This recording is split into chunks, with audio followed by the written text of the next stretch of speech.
Good evening and welcome to another edition of Dad's Divorce Live. My name is Angelyn Zimmerman. I am an attorney with Cordell and Cordell PC, and I work mainly in our St. Charles, Missouri office. Tonight we're going to be talking about paternity tests and the roles they play in domestic relations law, as well as some things that people who are having paternity tests need to keep in mind when they are selecting their testing site. And to help me discuss this issue with you, I am joined tonight by Mr. Joe Gorman and his wife Kim Gorman. And Joe is the general counsel of the Paternity Testing Corporation. Kim is the president of the Paternity Testing Corporation. So welcome, Joe and Kim. Thank you for being with us this evening. Thank you, Angelyn. Thank you, Angelyn. Can you tell us a little bit about the Paternity Testing Corporation? Absolutely. And first, let me just say thank you to DadsDivorce.com for being concerned about this issue, because it really is a very important issue in people's lives, and we work very hard to make sure they get the correct answer. Paternity Testing Corporation was formed in 1996 as a family business. We grew over that period of time and have now become one of the largest paternity testing companies by volume of business in the country. We test over 40,000 individuals a year. We have over 2,000 specimen collection facilities that we have arrangements with around the country, so that no matter where somebody's located, we can set up specimen collections that are convenient to them. There are only about 42 laboratories in the country that are accredited by the American Association of Blood Banks to do testing. So it's not like you can go to somebody around the corner to get it done. They all do it by long distance. We're very proud of the fact that we are a family-owned business. We have 35 employees, and we insist on doing business with a conscience and a heart. It really matters to us that we get this test right for people, even if that doesn't always make economic sense for us, even if we have to do extra testing. And where is the Paternity Testing Corporation located? We're speaking from our laboratory in Columbia, Missouri. Okay. And do you test just in Columbia, or can people send you from other parts of the nation testing samples? Well, it's a good question. We test all over the country and all over the world. We're the exclusive vendor for the state of Missouri for the Family Support Division. We have an exclusive contract for half of the state of Louisiana. We do state testing in Iowa and Colorado and Florida. So we do business all over, and from anywhere in the United States, they can call our toll-free number and we can get them set up, or we do it from other countries for immigration and other reasons. Okay. Now, you mentioned the American Association of Blood Banks. Can you tell me what that is? Yes, that's a national organization that helps regulate and provide standards for a lot of medical industries that touch on blood. And paternity testing started out before DNA came along for the test. It was just strictly a blood test, and that's how the American Association of Blood Banks became involved in regulating our industry. And a couple of committees at the AABB set standards to make sure that people are performing testing correctly. Labs are free to do additional testing, which we do, but they set certain minimums for the performance of a paternity test. So is there a government or a state agency that regulates paternity testing? Only in the state of New York.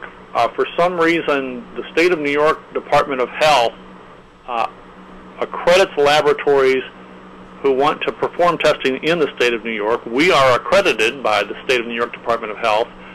But for everyone else, the American Association of Blood Banks performs that job. Okay.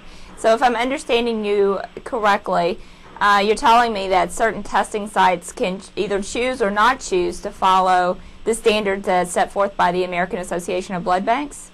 Well, that's correct. That's a really important issue, because there are a lot of unaccredited laboratories out there, and most people can put out a shingle and call themselves a paternity laboratory in many jurisdictions with absolutely no requirements at all, and it's a very scary thing, and some people do that.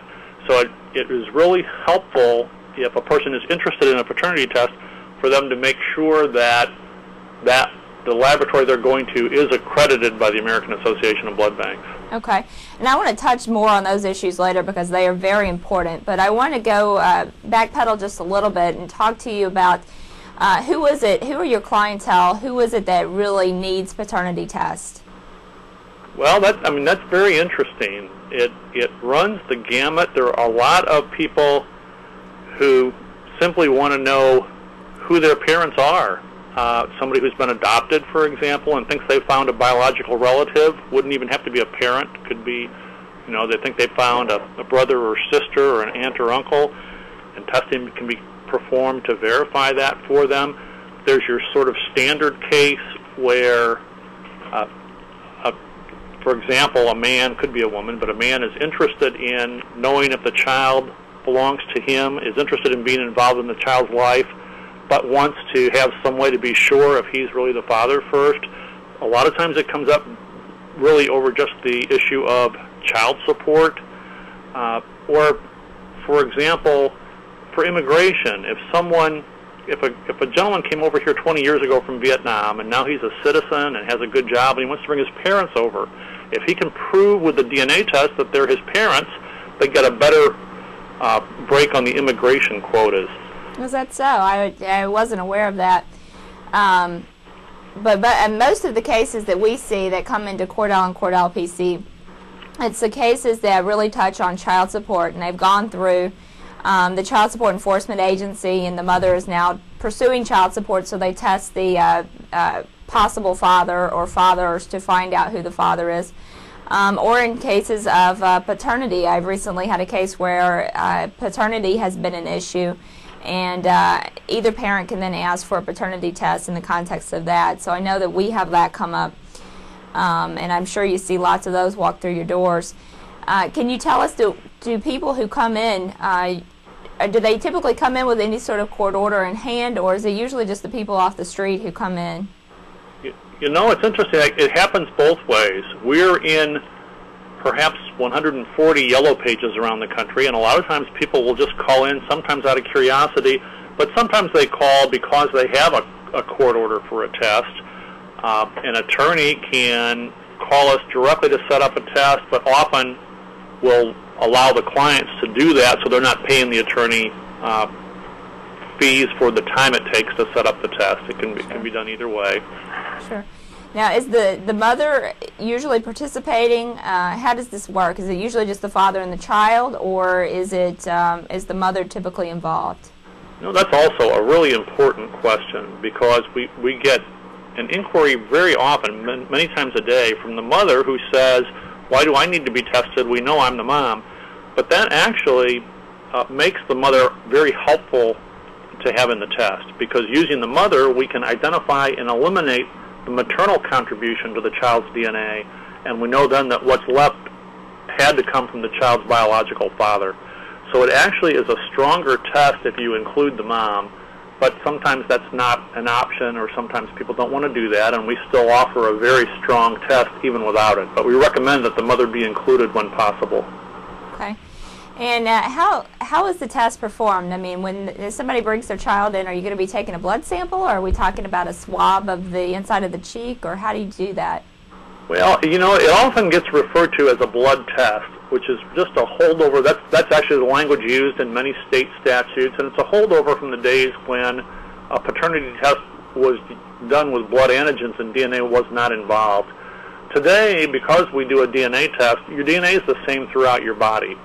So we switched long ago to a less invasive procedure, and we just use what they call a buccal swab. It's a kind of a sterile Q-tip rubbed up and down on the inside of the cheek of the mouth. We get 2 on each side, and we just test the loose skin cells that are gathered by those Q-tips.